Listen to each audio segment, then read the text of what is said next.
So today, on 5th March, the Cabinet has met in Niti Vihar Chief Minister's office to discuss on certain important issues which was placed in the Cabinet. So there were three agendas and one table agenda. So the three agendas I'll just read out for your information. So first was the Arunachal Pradesh Horticulture Policy 2025. And second was New Agriculture Policy, Arunachal Pradesh 2025, and Arunachal Tourism Policy 25-30. And the table agenda was the business allocation rules for the working agencies to take up which departments for executing the work. So I'll go in brief one by one about the policies which has been discussed in the Cabinet today. So the first was Arunachal Pradesh Horticulture Policy. The major, important points in the policy which was discussed and were passed by the Cabinet is like to increase the horticulture production and productivity. And the second was promote sustainable climate resilient horticulture practice and infrastructure development across the value chain and capacity building and skill development, mission mode development, branding and marketing, research and development, human resource development, fund for sectoral development, promote convergence. So, and significant initiative under the policies are like Arunachal Kiwi Mission. As we all know, Arunachal is the largest producer of the kiwi in the country, and the mission envisioned with the objective to harness the state's immense potential in kiwi production and positioning it as a leading contributor to the national horticulture sector.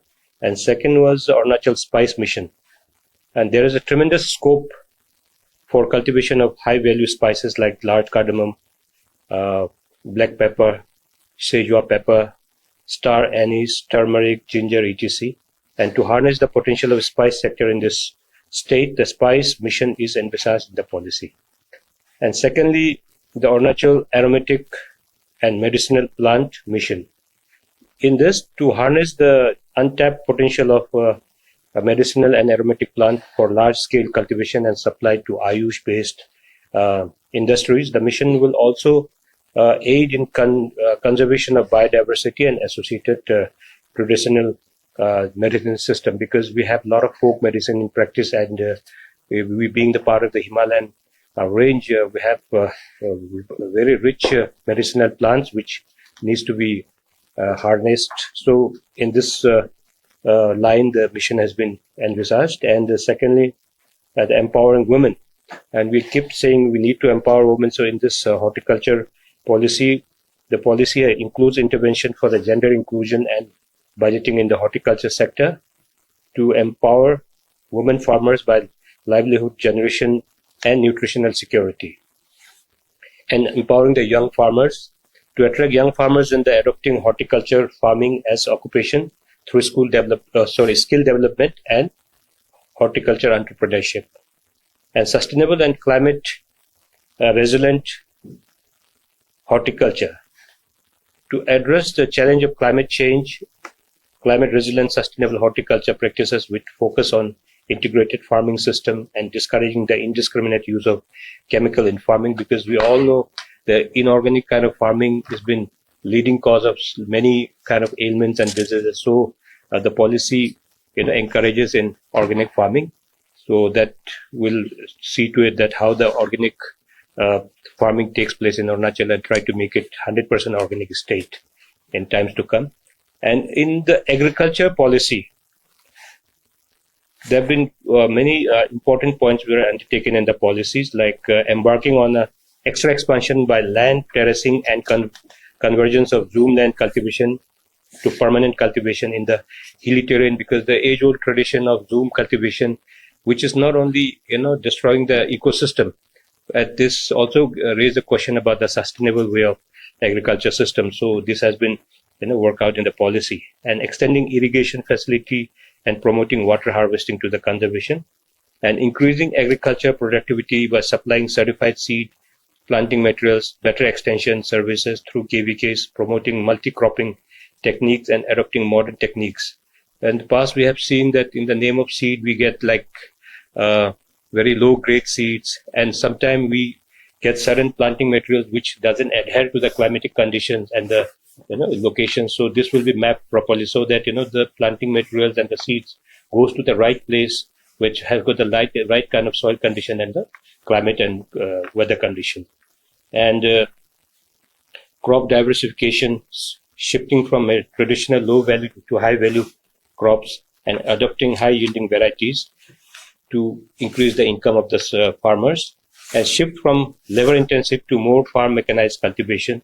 So these days we have seen that the labor cost also has become very high. So more mechanized way of farming is envisioned in this agriculture policy, and involving educated youth and young age group, particularly in contract farming and agri startups, checking crop damages by wild and domestic animals by providing community farm fencing, and introduction of innovative fencing like solar fencing, which is very, very effective in warding off the animals which comes and damages the crop, and increasing the capacity of self-help group FPOs etc. by providing hand holding through training and capacity building. Further promoting the traditional organic cultivation by following natural farming, which we said it will be part of the organic farming, and promoting commercial or cash crop like tea, rubber, coffee, oil palm etc. along with the food crops.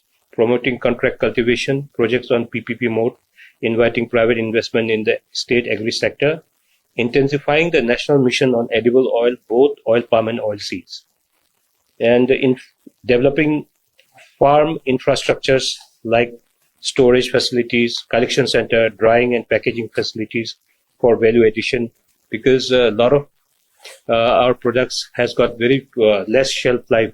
So just to give more value addition to this, all this kind of initiative will be taken up under this policy. And establishment of market link through eNAM and regular buyer and seller meets. And even in the later situation, we might get the e-commerce on board to facilitate the marketing for the farmers.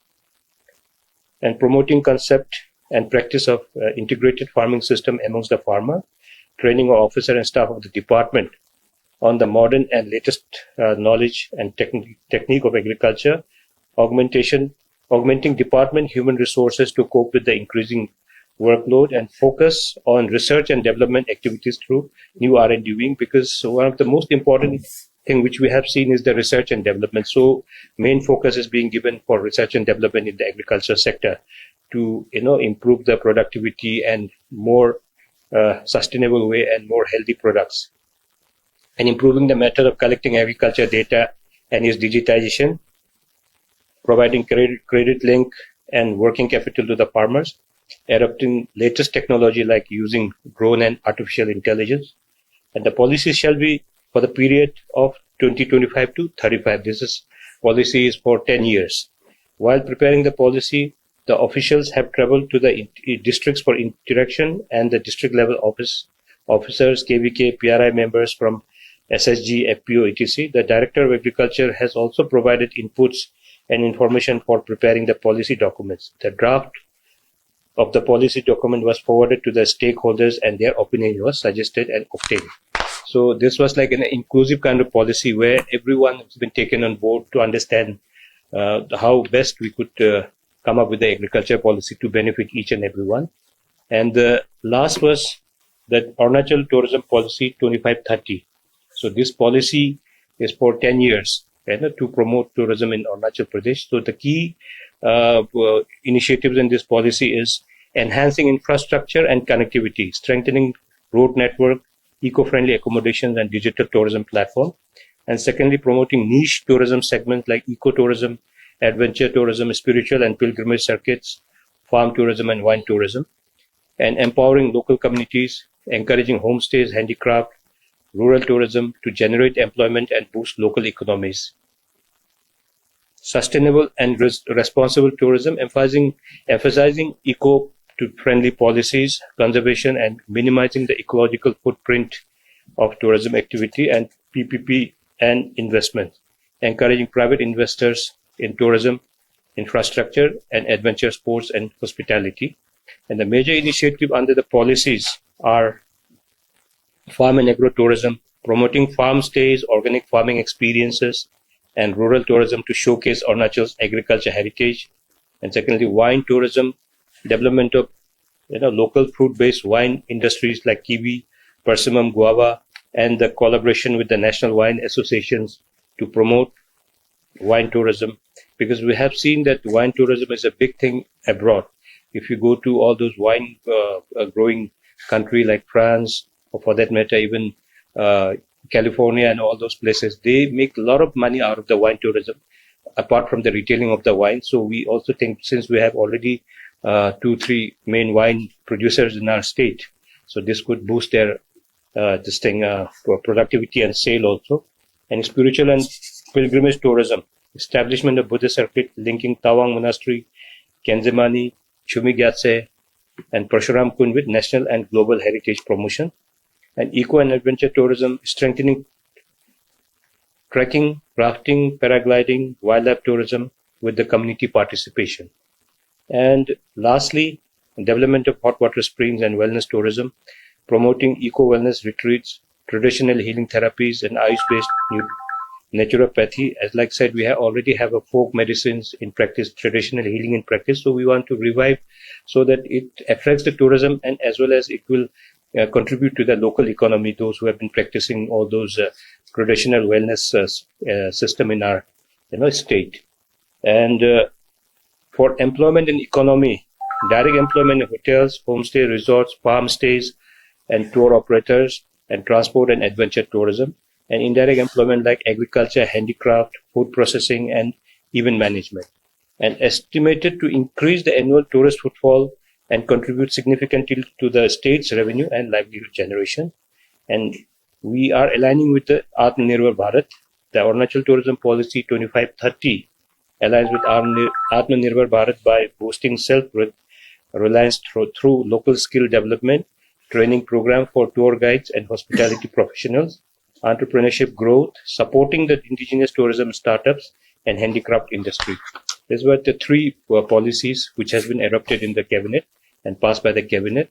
And lastly was the business allocation rules. Like we see, we have like many departments which doesn't have an engineering wing. So any kind of developmental work which comes to the department, we have assigned particular engineering wings to execute the work. Earlier, what used to happen, like the department used to assign the engineering departments for executing the work as per their whims and fancies, which used to create a lot of confusion, and even duplicacy and monitoring was little difficult, since there were too many agencies involved in one department. So now the cabinet has decided that we will have a proper business allocation for each department, so that there's no confusion, and in future also that one engineering department which will take care of which department has been already decided in the cabinet today, so that there's no overlapping and confusion and days to come while we execute the developmental work in the state. Thank you so much.